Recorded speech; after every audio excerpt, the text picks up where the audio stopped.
മര്യാദക്ക് മുടി തല മൂടണം, മൂടണം.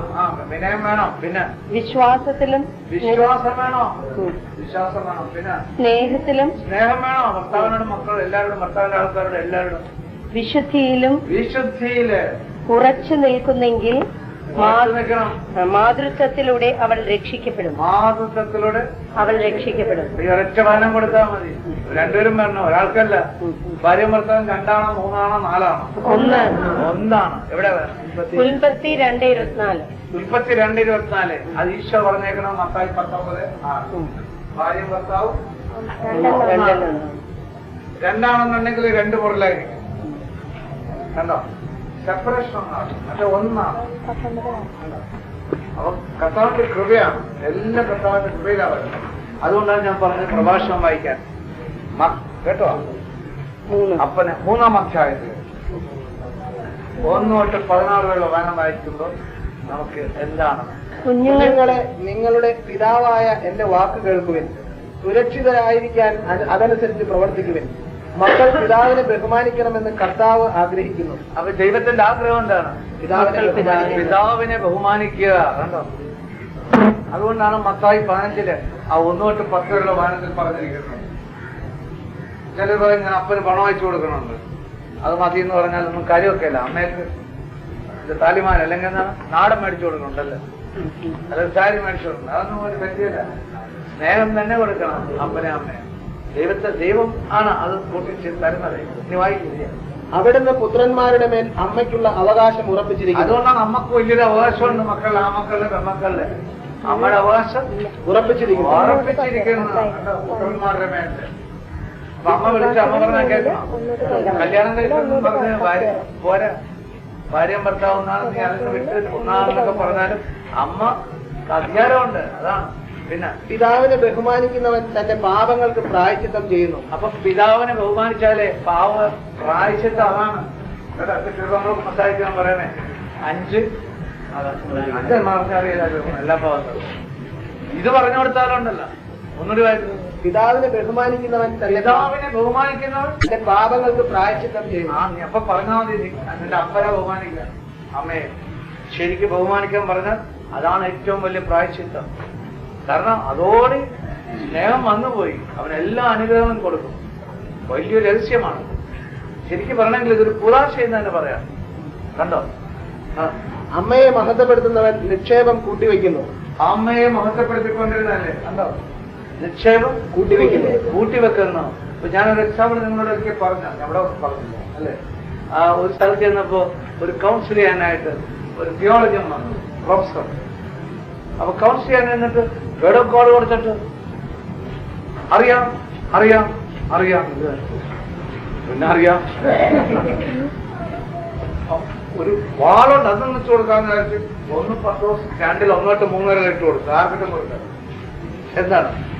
നിങ്ങൾ എല്ലാ തിന്മയും വഞ്ചനയും കാപട്യവും അസൂയയും അപവാദവും ഉപേക്ഷിക്കുവിൻ.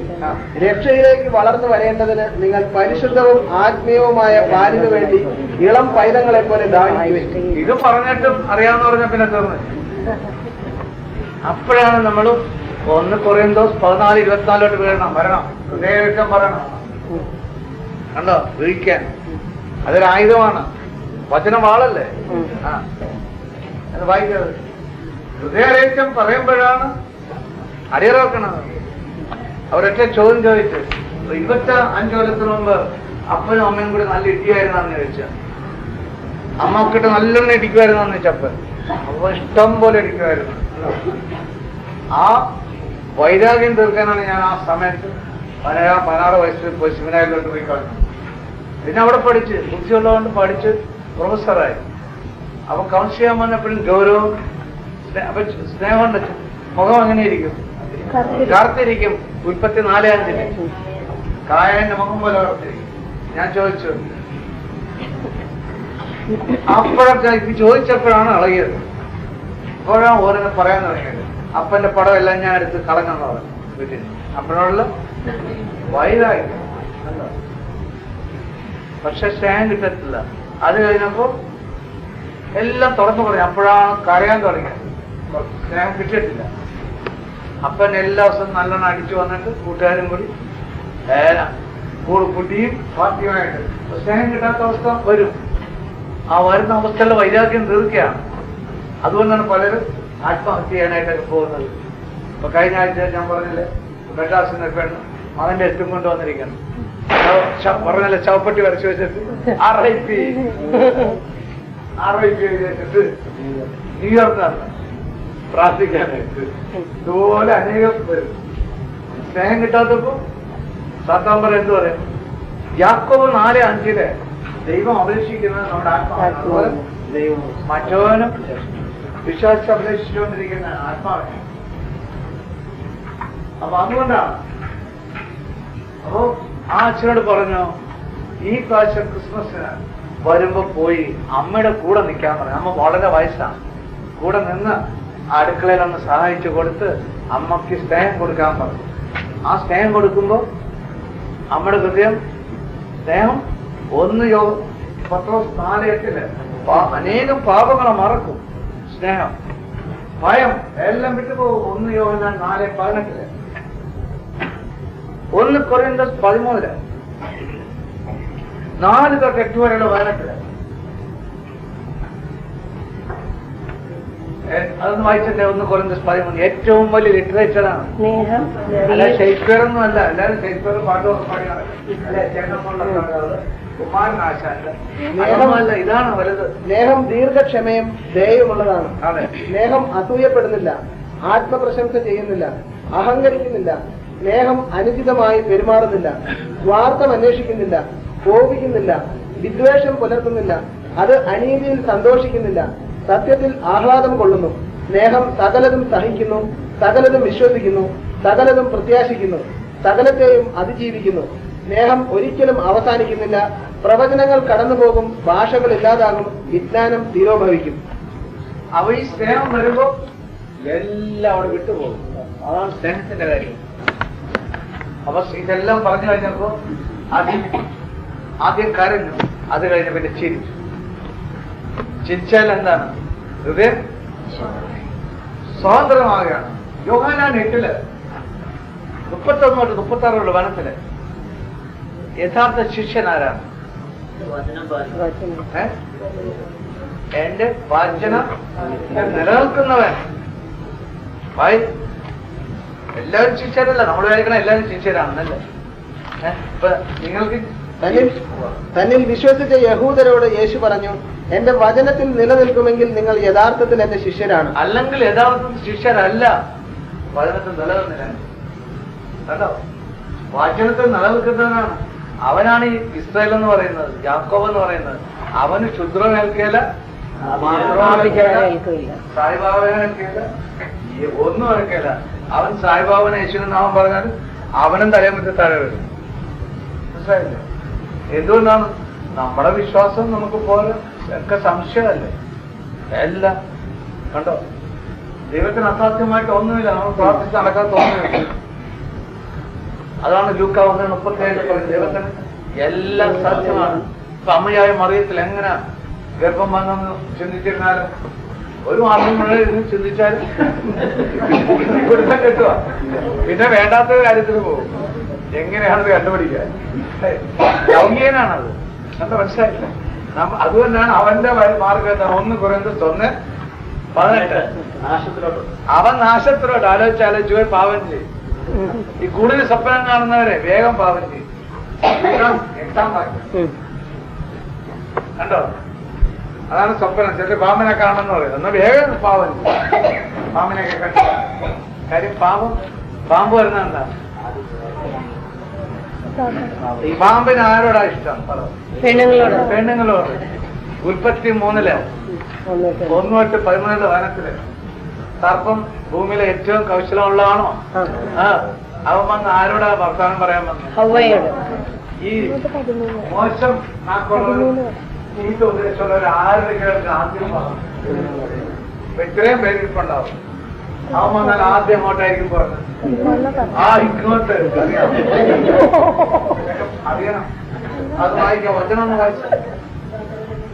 അതുകൊണ്ടാണ് സർപ്പത്തെ പോലെ ഇവിയാണെന്ന കഥ പറഞ്ഞില്ലേ? സർപ്പം എന്താ? ഈ പാപമാണ് സർപ്പം. ദൈവമായ കർത്താവ് സൃഷ്ടിച്ച എല്ലാ വന്യജീവികളിലും വെച്ച് കൗശലമേറിയതായിരുന്നു സർപ്പം. അപ്പൊ കൗശലം അറിയാമോ? അവന് തന്ത്രമുണ്ടോ? തന്ത്രമുണ്ട്. സകല തന്ത്രങ്ങളുണ്ട് അവന്.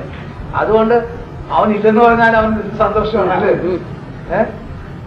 കണ്ടോ, എവിടെ യേശു പിശാചില്ലെന്ന് വിളിച്ചു പറയുന്നു, അവിടെ പാപത്തിന്റെ കളിയായിരിക്കും കേട്ടോ. ജ്ഞാനം 17:3 അനേക രഹസ്യപാപങ്ങളുണ്ടാവും. പിശാചില്ലെന്ന് പറയുന്നത് ഈശോ വന്ന എന്തിനാണ്? 1:3 വായിച്ചത് അതും വായിക്കും ഒരാള്. അതെ, നമ്മുടെ കൃപകളൊക്കെ അതിലാണ് വരുന്നത്. പാപം ചെയ്യുന്നവൻ പിശാചിൽ നിന്നുള്ളവനാണ്, എന്തെന്നാൽ പിശാച് ആദ്യം മുതലേ പാപം ചെയ്യുന്നവനാണ്. പിശാചിന്റെ പ്രവൃത്തികളെ നശിപ്പിക്കുന്നതിന് വേണ്ടിയാണ് ദൈവപുത്രൻ പ്രത്യക്ഷനായത്. കണ്ടോ, ഈശോ വന്നതെന്തിനാണ്? പിശാചിന്റെ പ്രവൃത്തികളെ ധൈര്യപൂർവ്വം ഞങ്ങൾക്ക് പറയാൻ എന്ന് സാധിക്കും, ആന്ന് നിങ്ങൾക്ക് കൃപകൾ വരും. അതാണ് പിശാചിന്റെ പ്രവൃത്തികൾ നശിപ്പിക്കാനാണ്. അപ്പൊ പിശാച് വന്നതിന്റെ എങ്ങനെയാണ്? ആദ്യം വന്നത് ആരോഗ്യകരം തന്ത്രം അല്ലേ? അത് വലിയൊരു അധ്യായമാണ് ഈ 33-13 വായന. ഇടക്കിടക്ക് ഓർത്തിരിക്കണം. അത് സ്ത്രീയോട് ചോദിച്ചു, തോട്ടത്തിലെ ഒരു വൃക്ഷത്തിന്റെയും ഫലം തിന്നരുതെന്ന് ദൈവം കൽപ്പിച്ചിട്ടുണ്ടോ? കണ്ടോ, വന്ന ആരുടെ ചോദ്യം? വല്ല ഇൻട്രഡക്ഷൻ വല്ലതുണ്ടോ? ഞാൻ പാമ്പാണെന്നെല്ലാം പറഞ്ഞ ഞാൻ പിശാചാണെന്ന് പറയാമോ? പറയല്ല. അവൻ വരുന്നതിനാണ് യോഹന്നാൻ 10:10 കൊല്ലാൻ, മോഷ്ടിക്കാനും നശിപ്പിക്കാനും. അവനൊരു ഇൻഫർമേഷൻ തരികയില്ല. 1:10 സഞ്ചായിട്ട് അവൻ അലറുന്ന സിംഹമാണ്. അവൻ എവിടെയും കയറുവാണ്. മാർക്കോസ് 5:9 ലഗ്യോനാണ്, കൂട്ടമാണ് അവര്. വന്ന അവസരം കിട്ടി അവിടെ അപ്പം വന്ന് എവിടെന്നാ വരുന്നവൻ? 1 യോഹന്നാൻ 3:4 വായിച്ചിട്ടുണ്ടോ?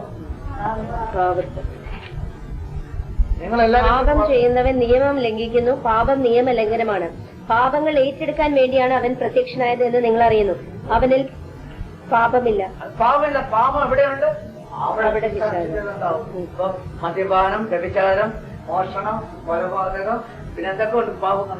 ഇതെല്ലാം ഉള്ളടുത്ത് അവൻ അവിടെ റെഡിയായിരിക്കും. അവൻ അവിടെ നിന്നാണ് ഉത്ഭവിക്കുന്ന പാപത്തിൽ നിന്നാണ്. യോഹന്നാൻ 8:44 പിതാവുമാണ്. അപ്പൊ അതുപോലെ നേര് പറയണം. നിങ്ങളപ്പോ വേഗം വിശ്വസിക്കാൻ വേണ്ടി നുണ കേൾക്കുമ്പോ. കാരണം എന്താ? നിങ്ങൾക്ക് ദൈവ ചൈതന്യമില്ല, ദൈവ ജ്ഞാനവും ഇല്ല. പ്രാർത്ഥിച്ചാൽ മാത്രമേ ദൈവജ്ഞാനം വരികയുള്ളൂ. ജ്ഞാനം 7 വാക്യം തന്നെ എടുക്കും. ഞാൻ ചൈതന്യം വരണം, പ്രാർത്ഥിച്ചാൽ വിവേകം വരും. കേട്ടോ, അപ്പൊ എല്ലാവരും സ്നേഹിക്കാൻ പറഞ്ഞിട്ടുണ്ടെന്ന് പറഞ്ഞ് എല്ലാവരും കയറി അങ്ങോട്ട് അണയും. ജ്ഞാനം. ഇപ്പൊ നിങ്ങളെ വിളിച്ചോട്ട് ആ സ്നേഹം കാണിച്ചാൽ നിങ്ങള് ഞാൻ ഫിലിപ്പിയ 1:9 ഏത് ആ ജ്ഞാനമാണോ വരുന്നത്? ജ്ഞാനത്തിലും വിവേചന ശക്തിയിലും ഉത്തരവാദിത്തം വഹിച്ചു വരുന്ന സ്നേഹമായിരിക്കണം. അപ്പൊ അറിയാൻ സാധിക്കും. ഡിസൈൻമെന്റ് അങ്ങനെ കിട്ടുന്നത്. കണ്ടോ, ഡിസൈൻമെന്റ് ഒരുത്തന്റെ വായിൽ നിന്ന് മത്തായി 12:33-37 വനത്തില് ഒന്ന് വായിച്ചേ. ഇത് അവനറിയാം. ലൈറ്റ് ഇവിടെ തന്നെ നമ്മൾ നന്നായിട്ട് പറയാം. അവന്റെ കാര്യം പറയാനുള്ള മുമ്പ് ലൈറ്റ് കയറിയില്ല. അറിയാം, ഒന്നുകിൽ വൃക്ഷം നല്ലത്, ഫലവും നല്ലത്, അല്ലെങ്കിൽ വൃക്ഷം ചീത്ത, ഫലവും ചീത്ത. എന്നാൽ ഫലത്തിൽ നിന്നാണ് വൃക്ഷത്തെ മനസ്സിലാക്കുന്നത്. അനനി സമ്മതികളെ ദുഷ്ടരായിരിക്കും നല്ല കാര്യങ്ങൾ പറയാൻ നിങ്ങൾക്ക് എങ്ങനെ കഴിയും? ഹൃദയത്തിന്റെ നിറവിൽ നിന്നാണല്ലോ അതിനം സംസാരിക്കുന്നത്. നല്ല മനുഷ്യൻ നന്മയുടെ ഭണ്ഡാരത്തിൽ നിന്ന് നന്മ പുറപ്പെടുവിക്കുന്നു, ദുഷ്ടരാവട്ടെ തിന്മയുടെ ഭണ്ഡാരത്തിൽ നിന്ന്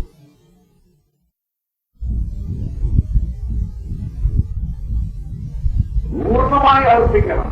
യോഹന്നാൻ 14:6 ഞാനാണ് വഴിയും സത്യവും ജീവനും, എന്നിൽ കൂടി അല്ലാതെ ആർക്കും ഈശ്വരൻ വരാൻ സാധിക്കില്ല, ആർക്കും പിതാവിനോട്ട് വരാനും സാധിക്കില്ല, ആർക്കും ദൈവത്തെ അനുഭവിക്കാനും സാധിക്കില്ല, ദൈവത്തെ അറിയാനും സാധിക്കില്ല. വചനം കേൾക്കാതെ എങ്ങനെ വിശ്വാസിയാവും? റോമ 10:17 കേൾവിയിൽ കൂടിയാണ് വിശ്വാസം ഉണ്ടാകുന്നത്. കൂടുതൽ കൂടുതൽ കേട്ടുവരുമ്പോൾ നിങ്ങൾ വിശ്വാസികളാവും. ഇനി വായിക്കാറ് മറ്റേ 3 പ്രഭാഷകൻ 3 കണ്ടിന്യൂ ചെയ്യും. അപ്പനെ ബഹുമാനിക്കുമ്പോ, അമ്മയെ ബഹുമാനിക്കുമ്പോ പാചകം ചെയ്യുന്ന പാപങ്ങൾ. പിതാവിനെ ബഹുമാനിക്കുന്നവനെ അവന്റെ മക്കൾ സന്തോഷിപ്പിക്കും. അവരെയാണ് മക്കൾ സന്തോഷിപ്പിക്കുന്നത്. കണ്ടോ, ഇപ്പൊ നിങ്ങള് നമ്മുടെ പിതാവിനെ ബഹുമാനിച്ചില്ലെങ്കിൽ നമ്മുടെ മക്കളും നമ്മളെ ബഹുമാനിക്കില്ല. അവന്റെ പ്രാർത്ഥന കർത്താവ് കേൾക്കും. അതെ, പിതാവിന്റെ പ്രാർത്ഥന കർത്താവ് കർത്താവ് കേൾക്കും. കേൾക്കും. ആ, പിതാവിനെ ബഹുമാനിക്കുന്നവൻ ദീർഘകാലം ജീവിക്കും. ദീർഘകാലം ജീവിക്കും. പിന്നെ കർത്താവിനെ അനുസരിക്കുന്നവൻ തന്റെ അമ്മയെ സന്തോഷിപ്പിക്കുന്നു. അമ്മയെ സന്തോഷിപ്പിക്കുന്നു. അമ്മയെ കുറ്റം പറഞ്ഞാലുണ്ടല്ലോ ഇത് പറഞ്ഞാൽ എന്ത് മലങ്കാക്ക വന്ന് കണ്ണു പൊട്ടിപ്പറിക്കും. ശരിയല്ല. അമ്മയെല്ലാം പറഞ്ഞിട്ടുണ്ടെങ്കിൽ വേഗം മാപ്പ് വെച്ചിട്ട് കളച്ചിട്ടാണ് ആരെങ്കിലും ചെയ്തിട്ടുണ്ടെങ്കിൽ. സുഭാഷിതങ്ങൾ 30:17 ചെയ്തിട്ടുണ്ടാവേ, അനങ്ങാതിരിക്കുക. ഇപ്പത്തിനൊന്ന് കണ്ണടച്ചിരുന്ന് പ്രാർത്ഥിച്ചു. പിതാവിനെ പരിഹസിക്കുകയും അമ്മയെ അവജ്ഞയോടെ ധിക്കരിക്കുകയും ചെയ്യുന്നവന്റെ കണ്ണ് മലങ്കാക്കകൾ കൊത്തിപ്പറിക്കുകയും കഴുകന്മാർ തിന്നുകയും ചെയ്യും. എന്റെ അവസ്ഥയാണ് ഇതെല്ലാം സംഭവിച്ചിരിക്കുന്നത്. അപ്പോഴാണ് ഓർക്കുന്നത് അമ്മയെ മരിച്ചും പോകും. അപ്പോഴും ഓർക്കുന്നത് ഞാൻ എന്റെ അമ്മയെ ഇപ്പൊ നിങ്ങൾ മരിച്ചു അമ്മ വരെ എന്ത് സന്തോഷമായിരിക്കും ഒന്ന് കാണുമെങ്കിൽ. ഇപ്പോഴല്ലേ ഓർക്കുന്നത് അല്ലേ? അന്ന് ഓർത്തില്ല നമ്മളല്ലേ. അപ്പൊ അതിന് ചെയ്യുന്ന എന്താ? സദ്യ നടത്തിയാണ് നമ്മുടെ പരിപാടി നല്ല ശാസ്ത്രം ഉണ്ടാക്കിയിട്ട് നല്ല അവനൊക്കെ വിളിച്ചു അവന്റെ ചിന്തയും കേട്ട് പോകും ഇല്ലേ? ഇത് പ്രാർത്ഥിക്കണം അപ്പൊ അമ്മയുടെ ആത്മാവിന് വേണ്ടി.